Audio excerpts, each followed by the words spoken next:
ایک مذاکرات تو اس وقت جو دیکھ رہے ہیں حکومت کے ساتھ ہو رہے ہیں، بیک ڈور بھی کوئی مذاکرات نہیں ہو رہے، کوئی مذاکرات جوڈیشل کمیشن کے بغیر. اور اگر کوئی آدمی یہ سمجھتا ہے کہ جوڈیشل کمیشن کے بغیر اور 9 مئی اور 26 نومبر کے کیسز کے بغیر کوئی فیصلہ نکلے گا، تو کوئی فیصلہ نہیں نکلے گا. یہ جیلیں کچھ نہیں کہتی، جیلیں مردوں کے لیے بنی ہیں، جیلیں مردوں کے لیے بنی ہیں. اور جیلیں جو ہیں وہ کسی صورت میں بھی لرزہ کمزور نہیں کریں گی اور یہ مذاکرات ناکام ہوں گے. شیخ صاحب آپ اپنا مذاکرات 110% مذاکرات ناکام ہیں. شیخ صاحب اپنا مستقبل کیا دیکھ رہے ہیں سیاسی طور پہ؟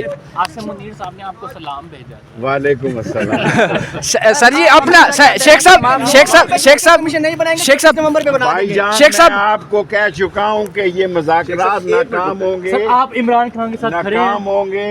میں ایک ہی شخص کے ساتھ کھڑا ہوں. سر اپنا سیاسی مستقبل کیا دیکھ رہے ہیں؟ سر اپنا سیاسی مستقبل کیا دیکھ رہے ہیں شیخ صاحب؟ میرا سیاسی مستقبل یہ آپ کے سامنے یہ سارے کیمرے ہیں، روشن ہے سر. انشاءاللہ. ووٹ کا حق دینے کے لیے سردار رازق صاحب ریٹ پٹیشن میں پیش ہوئے. ہمیں ہماری بدنصیبی سمجھیں یا ہمیں نظر لگ جاتی ہے کہ ہمارا نمبر لیٹ ہو گیا آخری، تو قابل احترام ججز صاحبان نے کہا ہے کہ 2 ہفتے کے بعد اس کو سنیں گے اور تفصیلی سنیں گے.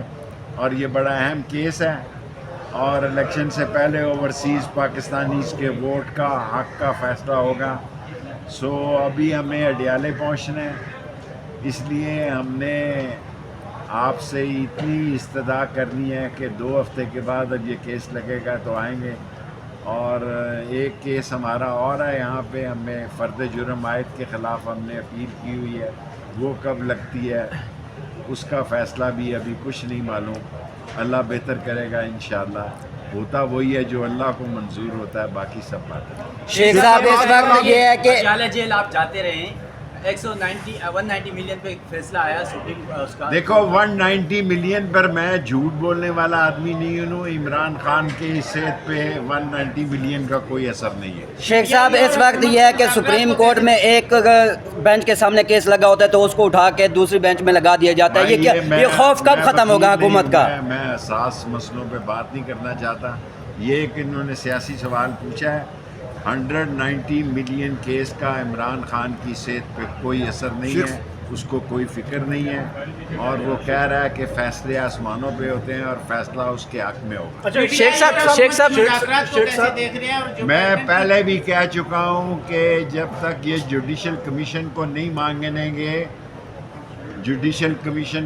مانگنے گے یہ مذاکرات ٹھس ہیں، 0/0 ہیں. ان مذاکرات کی کوئی حیثیت نہیں جب تک کہ یہ جوڈیشل کمیشن کو نہیں مانیں گے. لوگوں کے گھروں میں جنازے گئے ہیں، جس کی ماں کا جوان بچہ شہید ہو گیا ہو، اس کا اگر جوڈیشل کمیشن نہ بنے تو کوئی ایسے مذاکرات کا نہ اثر ہے نہ نتیجہ ہے، نہ نتیجہ نکلے گا. شیخ صاحب ایک چھوٹا سا سوال. امریکی صدر ٹرمپ نے حلف لے لی ہے، آپ آئین جو ہے وہ ایکٹیو ہوئی ہوئی ہے. انہوں نے مصطفیٰ نواز کھوکر سے بھی رابطہ کیا ہے، شاید خاقان عباسی سے بھی رابطہ کیا. آپ کے ساتھ رابطہ ہوا یا نہیں؟ میرے ساتھ کسی کا کوئی رابطہ نہیں ہے. اگر کسی نے رابطہ کیا تو شیخ صاحب ٹرمپ نے حلف اٹھا لیا، آپ کو کچھ نظر آ رہا ہے پاکستان کے اوپر اس کا؟ میرے بھائی ٹرمپ نے بالآخر تو حلف اٹھانا ہی تھا نا.